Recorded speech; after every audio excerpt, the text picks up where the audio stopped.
Puerto Rico is still dealing with the devastating effects of Hurricane Maria. Nearly 16 months after the deadly Category 4 storm slammed ashore, 3.2 million Americans live in the U.S. territory. In 2017, Puerto Rico had 710 homicides. That's more per capita than any U.S. state. Last year, though, the number dropped to 641. But so far this year, 22 people have been murdered on the island. David Begnaud is in Dorado with a look at the island safety challenges. David, I've been to Dorado at the resort where you are, so I know you're safe there, but other places, not so good. Not so good, Gail. Look, this is paradise. We know that. But there are a lot of real problems here that people have asked us to talk about. In fact, when we planned this trip for Hamilton, I went on social media and I asked folks, what's the #1 story we can dig into for you? And what we heard more than anything else was crime. So we have spent the last 5 days focusing on that and talking to key players, some of whom believe there is a crisis of violence on this island. And videos like the one I'm about to show you are why a lot of people are afraid here.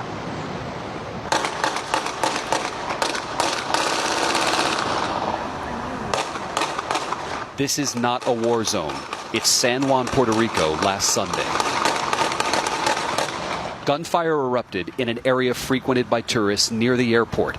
A man is killed in the middle of the street by a gunman who shoots him again as the driver flees. The next day, 2 brothers were shot when a driver pulled up and opened fire in broad daylight. Then Wednesday, a gunman walked up to a man in his car at a gas station in Dorado and killed him at 8:40 in the morning. Do you feel safe walking down the street at night? No, definitely not. Kira Nieves Pearson walked with us through the tourist area of Condado. She used to live here. It's not even perception. It's literally, it's my husband getting held up at gunpoint. It's my mom getting carjacked.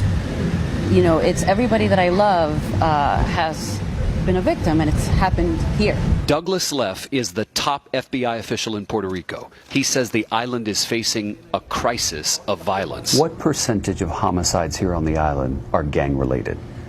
Sadly, it's pretty close to 100%. Leff told us the motives behind almost every killing are money, survival, and drugs. They could send the entire FBI down here and they would still be overworked. That's just the situation that we have here. You can now go to a precinct and sometimes you only find 1 police officer. Colonel Michelle Fraley was the superintendent of the Puerto Rico Police Department in 2017 during Hurricane Maria. She asked if one of our armed security guards would escort her to our interview because she doesn't go outside after 6 p.m. Personally, at night, I don't leave my house unless it's an emergency that I have to go to the hospital. That is a hell of a statement from the woman who used to be the head police. It is what it is. I'm not hearing anybody say what can specifically be done to make this better. It's very easy. The government has to set priorities. A couple of weeks ago, $500,000 were taken out of the salary account from the police department and moved to the fire department. They're robbing Peter to pay Paul. Correct. Who's going to work in a place that you're going to risk your life for everybody, and you don't have no benefits, no money, they don't pay extra hours? That's veteran Puerto Rico police officer Julio Centron Hernandez. He's planning to resign in June, but for now, he's using his paid time off to work at a warehouse in Florida. I'm talking about thousands of co-workers. They've been resigning, and they've been jumping to United States to find some work, decent work, with benefits. How many police officers have left the force in the last 10 years? 10,000. 10,000? Yeah. Sergeant Gregorio Matias represents one of 7 police unions here. He says the officers who are still serving are demoralized, overworked, and underpaid. Just last week, a police officer went into a bank and took a hostage, saying he wanted to send a message. No one was hurt. That's something, right?